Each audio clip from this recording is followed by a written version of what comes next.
Resgate na Cidade das Sombras. Capítulo 7. Coincidências não existem. Pergunta 658. A prece é agradável a Deus? A prece é sempre agradável a Deus quando ditada pelo coração, porque a intenção é tudo para Ele.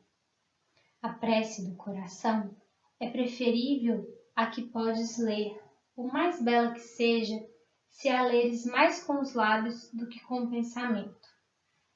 A prece é agradável a Deus quando é proferida com fé, com fervor e sinceridade. Não creias, pois, que Deus seja tocado pelo homem vão, orgulhoso e egoísta, a menos que a sua prece represente um ato de sincero arrependimento e de verdadeira humildade. Livro dos Espíritos, livro 3, As Leis Morais, capítulo 2, Lei de Adoração, item 4 da prece. Dirigimos-nos à sala do Dr. Saulo. Samuel adentrava o ambiente, mostrando no semblante a preocupação pelo estado de saúde de sua mãe. Bom dia, Dr. Saulo. Bom dia, Samuel.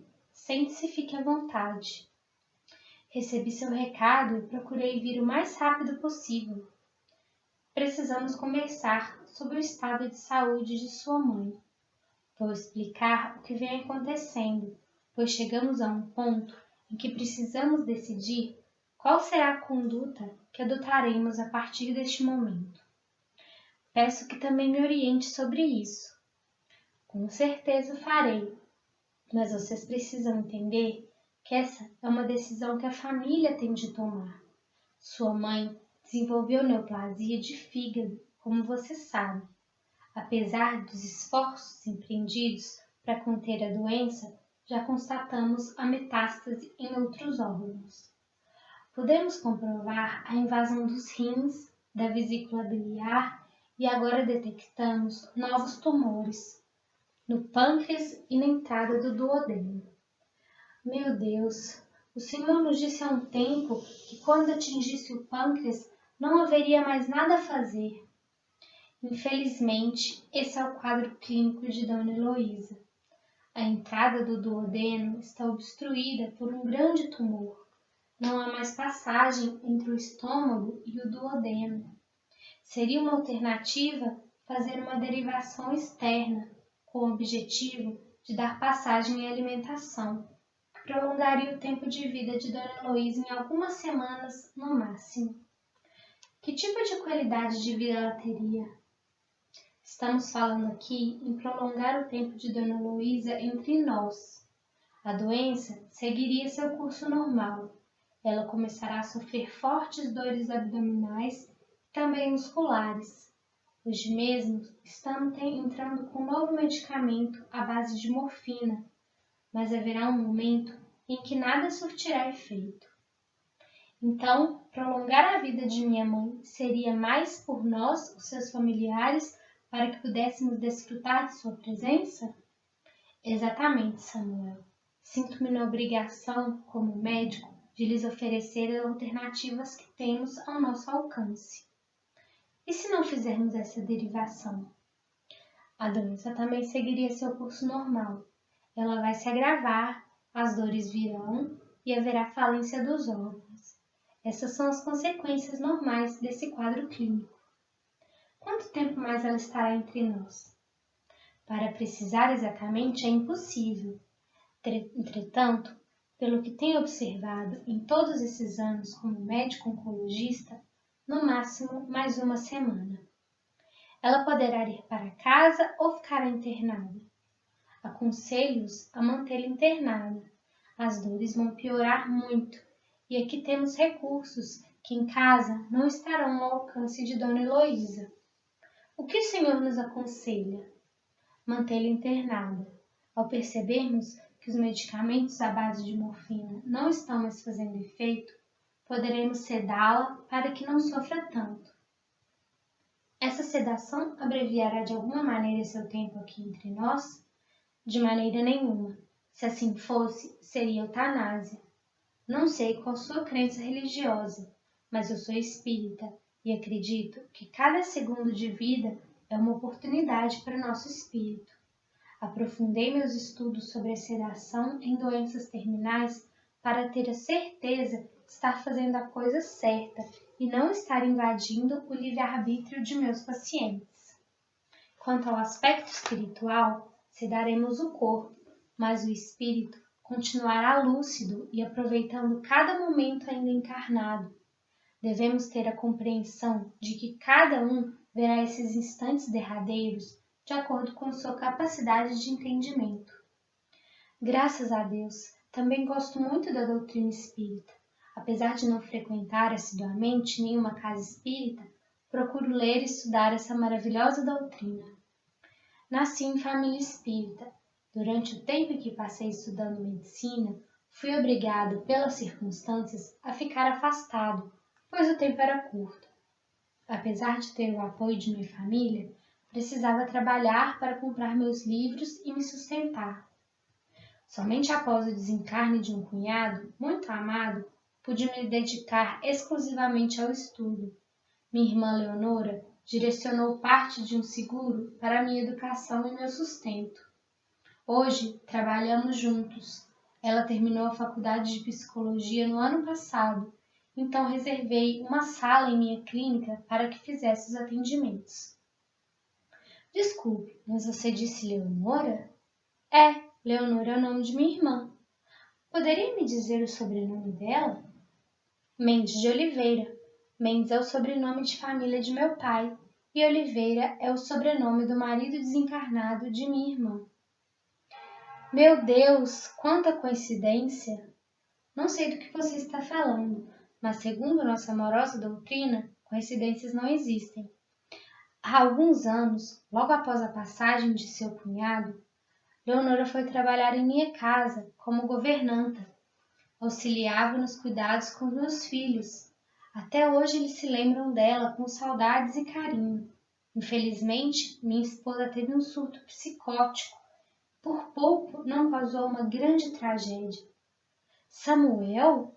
Meu Deus, como não associei antes o seu nome à circunstância? Minha família tem grande estima. Nesse tempo em que nos conhecemos, apesar de tristes, estou compreendendo o apreço que tem por você. Minha irmã fala de vocês com grande afeto. Ela o admira muito e se diz saudosa da época em que cuidava de todos. Fala muito de uma criança, uma menina chamada Sofia, que possui belíssima voz e vivia cantando músicas clássicas com perfeição. Sofia é minha filha. Por causa das dificuldades financeiras que enfrentamos, ela precisou parar os estudos de canto, mas agora voltou a frequentar o conservatório e está se esforçando para ser convidada a estudar em uma escola de canto na Itália por meio de uma bolsa de estudos. Mas isso vai ser daqui a alguns anos. Então também a Sara é esse mesmo nome? Exatamente. Sara é um espírito mais prático. Ela está cursando direito. Também trabalha e estuda. Tem grandes projetos para a vida. É a mais velha dos 3.